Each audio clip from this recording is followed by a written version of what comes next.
안녕하세요. 좋은 종목을 찾기 위해 밤이고 낮이고 열심히 달리고 있는 도하나 도지은입니다. 집중! 오늘은 기업의 재무상태표에 대해 알아볼 텐데요. 재무상태표란 일정 시점 현재 기업의 재무상태, 즉 기업의 자산, 부채, 자본의 상태를 보여주는 재무보고서입니다. 말 그대로 지금 이 특정한 시점에 기업이 자본을 어떻게 얼마나 조달을 했고 영업과 경영을 위해서 어떤 자산을 얼마나 가지고 있고 총 보유한 자산에서 빚, 그러니까 부채를 갚았을 때 투자한 주주들에겐 얼마나 그 이익이 돌아갈 수 있는지 파악할 수 있는 아주 중요한 표라는 말이죠. 오잉? 여기서 잠깐! 그럼 바로 앞서 배운 손익계산서랑은 무슨 차이가 있는 걸까요? 재무상태표가 자산, 부채 등의 특정 시점에 대한 이야기라면 손익계산서는 일정 기간 동안 회사가 얼마나 돈을 벌었는지 이야기하는 지표입니다.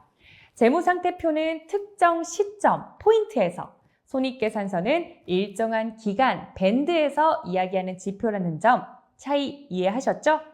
다시 재무상태표로 돌아와서 이 재무상태표를 보려면 가장 기본적인 구성 항목부터 알아야겠죠? 재무상태표를 구성하는 항목은 크게 자산, 부채, 자본이 있습니다. 이 세 가지 항목 사이에는 이런 등식이 항상 성립하는데요. 자산은 부채 더하기 자본. 그러니까 기업이 원활한 경영활동을 위해서 진 빚도 자산으로 포함된다는 말입니다. 자, 그럼 자산부터 알아볼까요? 자산은 기업이 가지고 있는 재산, 즉 미래에 경제적 이익을 줄 수 있는 모든 것을 말합니다. 자산은 크게 유동자산과 비유동자산으로 구분이 됩니다. 먼저 유동자산은 1년 안에 현금화할 수 있는 자산, 즉 현금화를 빨리 할 수 있는 자산으로 현금, 예금, 외상 매출금, 유가증권 등으로 구성된 당좌 자산과 판매 제조를 위한 재고 자산이 있습니다.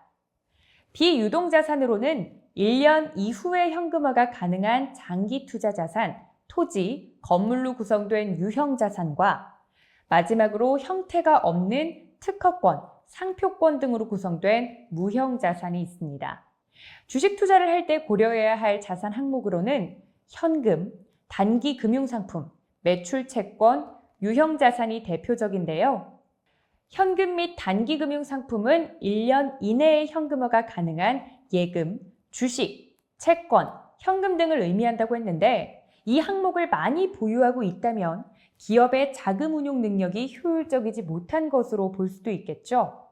반대로 적게 보유한다면 흑자 도산의 위험이 있다고도 볼 수 있습니다. 매출 채권은 외상으로 상품, 제품, 서비스를 제공한 것을 의미하는데 매출액 대비 매출 채권 비율이 높다면 매출 채권을 회수하지 못해서 손실이 발생할 위험이 있다고도 볼 수 있습니다.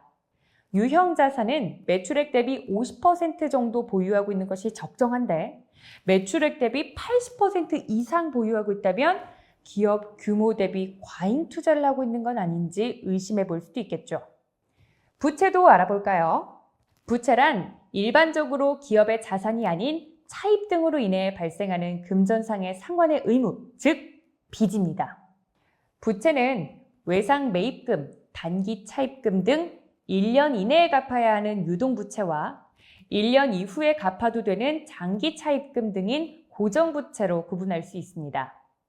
주식 투자를 할 때 고려해야 할 부채 항목은 선수금, 단기 차입금, 유동성 장기 부채가 대표적인데요. 선수금은 상품이나 용역을 제공하기 전 대금을 미리 받은 것으로 기업의 기술이 뛰어나거나 상품이 좋다는 것을 유추할 수 있고요. 이와 달리 상품과 제품의 품귀 현상 등 경제 이상 현상에 따른 일시적인 상황일 수도 있습니다. 단기 차입금은 금융기관이나 외부로부터 빌려온 자금으로 이자를 지급해야 하는 부채 항목입니다. 단기 차입금 항목의 비중이 높다면 문제가 되겠지만 적절하게 잘 이용한다면 법인세 비용을 절감할 수 있는 항목입니다. 장기 차입금은 공장을 짓거나 설비 투자를 위해 빌려온 자금으로 회사의 장기 성장 전망을 볼 수 있는 부채 항목입니다. 또 금융기관 등에서 해당 기업을 평가하는 신용도 확인용 항목이기도 합니다. 유동성 장기부채는 비유동부채로 분류된 항목 중 결산일 이후 만기가 1년 이내로 다가온 부채 항목으로 자산 항목의 현금 및 단기 금융상품과 비교해서 부채를 지급할 여력이 있는지 확인하면 좀 더 안전한 투자할 수 있습니다. 그럼 자본은 뭘까요? 말 그대로 내 돈입니다. 자기 자본. 자본은 기업이 보유한 자산에서 외부로부터 공급받은 부채를 제외한 기업의 고유한 자산입니다. 이 중에서 자본금, 자본잉여금은 내 돈으로 주주로부터 출자를 받고요. 이익잉여금은 기업 영업활동으로 번 돈을 의미합니다. 자본금은 주주가 회사에 투자한 금액으로 주식 액면가 곱하기 발행 주식의 수입니다. 자본 항목이지만 우리 같은 주주가 회수를 요청하면 지급해야 할 의무가 있는 부채의 성격도 지니고 있습니다. 자본잉여금은 자본거래로 발생한 잉여금으로 유상증자, 무상증자, 주식 발행 초과금 등에 의해 발생하게 됩니다. 자본 거래가 많다는 건 주주나 투자자 지분에 대한 변동이 크다는 것을 의미하기도 해서 자본잉여금 항목의 비중이 작을수록 안전한 기업으로 볼 수 있겠죠? 이익잉여금은 기업의 수익 중 사용되지 않고 보유하고 있는 금액으로 사업 확장이나 투자를 위한 임의 적립금과 주주에게 지급할 배당의 재원이 되는 미처분 이익잉여금을 확인할 수 있습니다.